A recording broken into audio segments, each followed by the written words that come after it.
Hey folks, my guest today is Ziv Foss. He's got 15 years of experience envisioning and building customer-centric communication software. He's leading Package.ai to become loved by customers, has a Wharton MBA, ex-Microsoft and Skype guy in Seattle, specifically Silicon Valley. Again, now focused on the business, turning delivery into a marketing engine. Ziv, you ready to take us to the top? Absolutely. Let's go. All right. What does that mean, turning delivery into a marketing engine? So Package AI is basically a combination of delivery management software and a conversational AI platform that basically transforms the last mile or delivery experience into a very customer-centric experience. And basically what happens is through our delivery management platform, we give the consumers a real voice in the delivery process, and then in turn basically produces engagement that turns into glowing reviews and repeat sales for our customers, who are the retailers typically. So name one or two of your customers. When I think last mile delivery, am I thinking like Uber Eats, or am I thinking like McDonald's and their internal app for last mile delivery? No. So we actually focus on a very specific vertical, which is home furnishings and appliance delivery. So we work with a bunch of small, from the smaller to medium-sized and larger furniture and appliance retailers all across the U.S. and Canada, and we help them with this challenging process, right, of delivering sofas and dishwashers and placing them in people's homes. So Ziv, that's where we focus on. let's use Spencer's TV and appliance. The logo's on your website. So I am a consumer. I order a TV from Spencer's. They're going to deliver it. Now, are these Spencer's delivery drivers, or is Spencer's using someone in between to do last mile delivery? Yeah, so they're using contractors to do it, but they manage through our system. They manage the entire process of routing, the vehicles and drivers. And then as a consumer, you basically have a chatbot interface, so into the operation, where you can basically converse with the delivery operation, and basically with Spencer's TV, right, as a retailer, and exchange information in a two-way, bi-directional manner about your delivery. And that basically relieves like a lot of the micro stress that happens around coordinating deliveries, making last-minute changes. You basically now have a voice that you can sound like you basically communicate with the operation, and we handle most of these communications automatically. I see. So what does a company or retailer like Spencer's pay you on average per month or per year to use the technology? Yeah, so the sweet spot is about $60,000 a year. So that's kind of what we think of as a medium-sized customer. We have some smaller ones, and we have a few larger ones. And generally, as many other SaaS companies, we're kind of trending up in the account values, but that's basically so between, let's say, $50,000 and $100,000 a year is like a standard. Okay, but you'd say maybe 60,000 a year is sort of your average currently. Yeah, let's say it's the average in the last like year or so. We have we kind of started from smaller and have been going up the chain. Tell me more about that. So how people that were paying you like smaller plans, what are you pricing off? Is it number of deliveries, number of seats, feature upsells? How are you pricing? So we're pricing. There's basically two kind of two tiers of pricing. One is based on how many drivers or delivery vehicles basically they operate, and that's basically a proxy for a number of orders. And how many orders can one driver handle in a month? So typically it's between, let's say, 10 and 25 a day, depending on the way they operate. Okay. Per vehicle. And that's basically a subscription, per vehicle per month. And then we also charge for reviews that we generate, and that's typically by location. So the location that you manage the reviews for, like kind of a physical store. Interesting. So those are the two avenues. Mm-hmm. That's interesting. So I want to go back to how you got your first customers, because that's always a fun story. But how many customers like Spencer's are you working with today? So you were breaking up a bit. Can you repeat the question? I want to get the backstory on your first customer. But before we do that, how many customers are you working with today, like Spencer's? So we have, without going into specific details, but we have dozens of customers in North Okay. America. Okay, got it. So fair to say sort of like more than 24, but less than 100? Yes. Okay, very cool. And are you only focused on North America? We are at the Ah, moment. Just we're still a small team. The engineering team is in Israel. I'm based in Israel and kind of you know fly a lot when we what's the used to total team fly. size? 10. Oh, 10. Okay. And so how many engineers are in Israel? So we have 7 people in Israel and 3 in the US today. Seven. The seven in Israel, though, are all engineers. It's mostly engineers and some, engineering support, but yeah, for the most part, it's Okay. very heavy on the R&D. All right, take me back to early days here. You're a Seattle Skype Microsoft guy. How the heck do you end up in this kind of space? When did you write the first line of code for the Yeah, platform? it's a good question. So I lived so I'm Israeli, by origin. I lived in the States between 2015 and 2005 and 2015. I got an MBA. Worked at Microsoft in Seattle and then in San Francisco in a company called Fuse, which was a Zoom competitor. So I kind of, come from the communications space, and chatbots were kind of, taking off or starting to be interesting. There was a lot of hype. And then we decided to move back to Israel, like as a family after a long time in the States. And I was looking, I kind of decided I'm going to do a startup. And, I had a bad experience with UPS in Silicon Valley, delivering a computer. So that kind of, was kind of a personal experience. And I got to thinking, okay, like chatbots, this can, communications is really the problem here. And that was the genesis of, how we got started. What year was that? So that was the company. We formed it in 2017 and, got started a bit before. I met Yoav, my partner, who is the CTO and the master engineering mind behind us. And The two founders. we're two founders. Yeah. Did you guys just say you were just gonna split it 50-50 down the middle, or how'd you guys have the tough equity Absolutely. conversation? Yeah. 50-50, full partnership. This is, like a marriage. Yep. And it's been working well since then. Now the two of you guys still own 100% equity, or have you raised Yes. capital? Oh, no, we've raised capital. We still own, control, but we've raised about $3 million to date. So no VCs, more kind of friends and family and industry insiders. Can you break that down for me, Ziv? What was the first round of funding? What year? So in 2017, we raised a pre-seed round. It was around 700,000. And the rest, which I think was our seed round, was in kind of multiple, safe kind of vehicles, and we're kind of gearing up to raise our kind of an A round in the next 6 months. Mm-hmm. Just starting the process.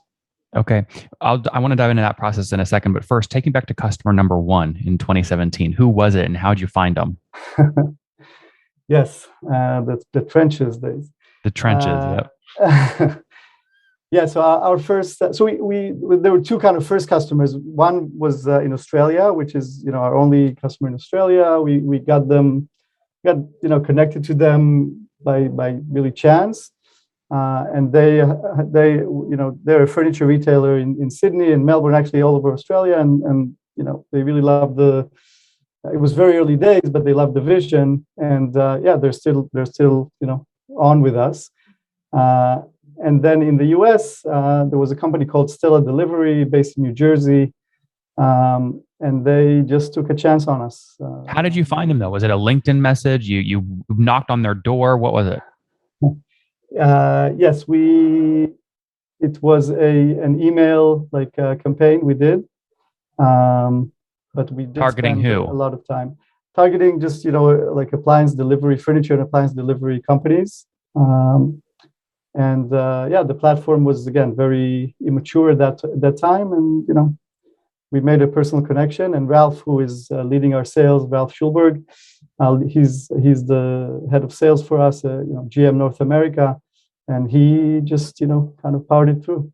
That's awesome. We love that. Cold emails still work, folks. What, you guys probably sent out thousands to get the one closed customer on the first, yes. right? How it works.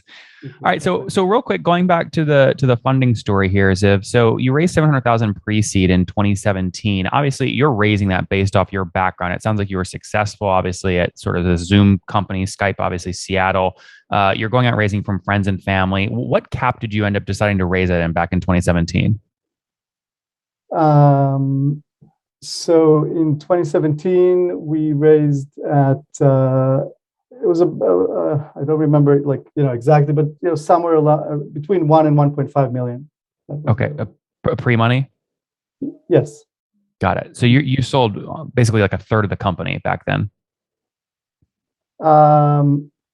Yeah. Well, actually, yes, roughly a bit less, but something like that. Yeah. Okay, around there was that. like an incubator. There was a bit like which incubator? Story.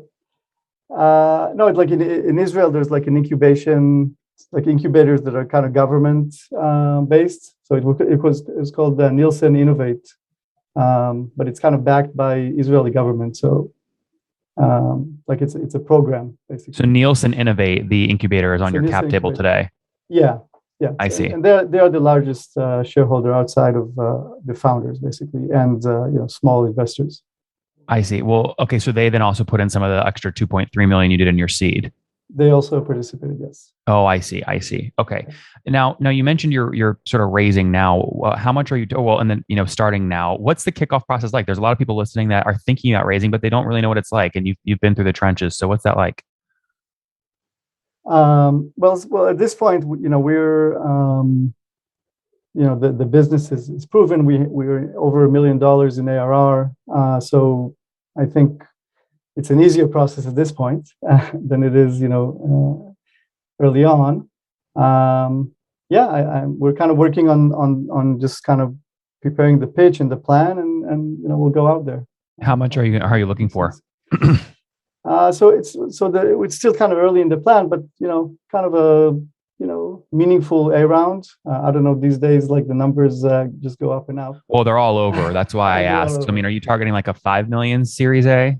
Yeah, I think somewhere between 5 and 10. Okay, between 5 and 10. And then look, valuations are also all over the place. I would argue at your stage, you have some metrics you can point to in terms of traction, but it's still your ability to tell a good story about the future value of the company. So what valuation do you think you try and raise at? Yeah, it's a good question. My philosophy, or our philosophy, is that like we want a good valuation, but and we want to give away as little of the company as possible, but we also don't want to create get into a place where we have a down round after in the future. So we want to keep it sane, I would say.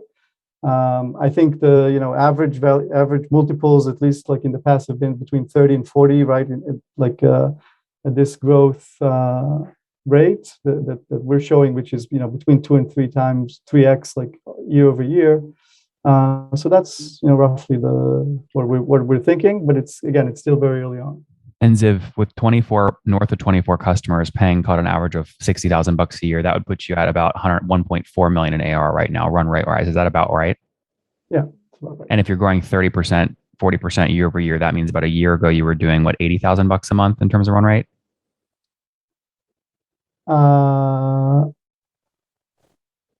Yeah. Sorry. You mean ARR, or sorry? Yeah. So right now, if you take north of 24 customers at $5,000 a month, you told me the average was about 60,000 ACV. 5,000 monthly ARPU times 24 is $120,000 a month in revenue. You said you're growing 30 to 50% year over year. So a year ago, what was MRR? Yeah, a year ago, MRR was about around the 50. Oh, even lower. Okay, guys. So you've had more. I mean, you've had way higher than 50% year over year growth. Yeah. 2x. So 2x. Yeah, good. I'm glad I asked that. Okay, good. So when you start then talking about 30 to 40x valuation multiples, if you're at sort of 1.5 run rate today times a 35x multiple, that means you're sort of, I mean, this is pretty standard actually, right? A 5 million on a 50 million pre, something like that. Right. Interesting. Again, it's early thinking, but that's. Where do you think you'll raise from folks in Israel, or are you going to come over to the States, or who are you looking for in terms of lead? It's a good question. Again, I think we want to choose the right partner. and again, right now the company is growing, and we're very lean and still a small company, but growing fast, and so it's looking very positive. We'll find the right partner. It can be in Israel, it can be in the US. I don't know yet. 2 minutes left here. Let's shift back to product for a second. Are you helping Spencer's find new delivery drivers? Is there a marketplace where they can hire through you, or just communication to the end users? So no, we don't deal right now with sourcing drivers. This is more managing kind of their basically kind of we call it first party. So basically they manage their own, and we're focused on the software that just communicates, manages the entire process, and also helps upsell and creates repeat sales, which I think is like a huge. Yeah. How many drivers right now are on the platform? There are, somewhere between like around 1,000. And how many total reviews, the whole life of the company across all your customers? How many reviews have you generated? It's a good question. We have I don't know how many we've generated, but a lot. Like the engagement rate and response rate is like through the roof relative to other. You're talking like 1,000 reviews or 10,000 reviews?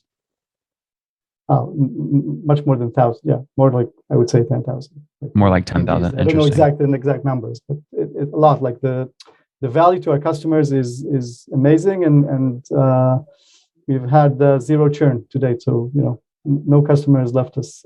That's great. All right, let's wrap up here with the famous five. Number one, what's your favorite business book? It's a good question. I would say it's not really a business book. I don't read a lot of business books, but Master Algorithm is a book that I read recently about machine learning. Number two, is there a CEO you're following or studying? Jack Dorsey is amazing, I think. Number three, what's your favorite online tool for building package?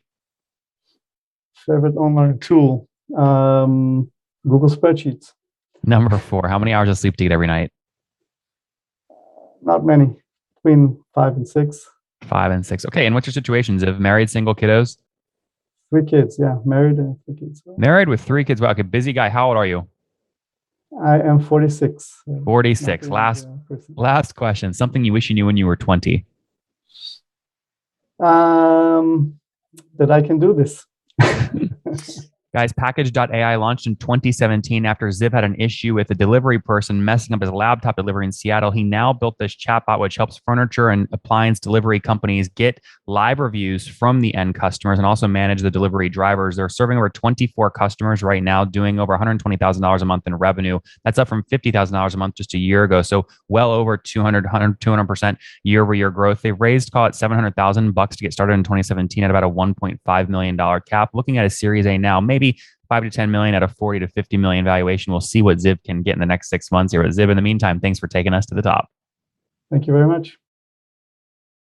One more thing before you go. We have a brand new show every Thursday at 1 p.m. Central. It's called Shark Tank for SaaS. We call it Deal or Bust. One founder comes on, 3 hungry buyers, they try and do a deal live, and the founder shares back-end dashboards, their expenses, their revenue, ARPU, CAC, LTV, you name it, they share it. And the buyers try and make a deal live. It is fun to watch every Thursday, 1 p.m. Central. Additionally, remember, these recorded founder interviews go live. We release them here on YouTube every day at 2 p.m. Central. To make sure you don't miss any of that, make sure you click the subscribe button below here on YouTube, the big red button, and then click the little bell notification to make sure you get notifications when we do go live. I wouldn't want you to miss breaking news in the SaaS world, whether it's an acquisition, a big fundraise, a big sale, a big profitability statement, or something else. I don't want you to miss it. Additionally, if you want to take this conversation deeper and further, we have by far the largest private Slack community for B2B SaaS founders. You want to get in there. We've probably talked about your tool if you're running a company or your firm if you're investing. You can go in there and quickly search and see what people are saying. Sign up for that at nathanlatka.com/Slack. In the meantime, I'm hanging out with you here on YouTube. I'll be in the comments for the next 30 minutes. Feel free to let me know what you thought about this episode. And if you enjoyed it, click the thumbs up. We get a lot of haters that are mad at how aggressive I am on these shows, but I do it so that we can all learn. We have to counter those people. We got to push them away. Click the thumbs up below to counter them and know that I appreciate your guys' support. All right, I'll be in the comments. See ya.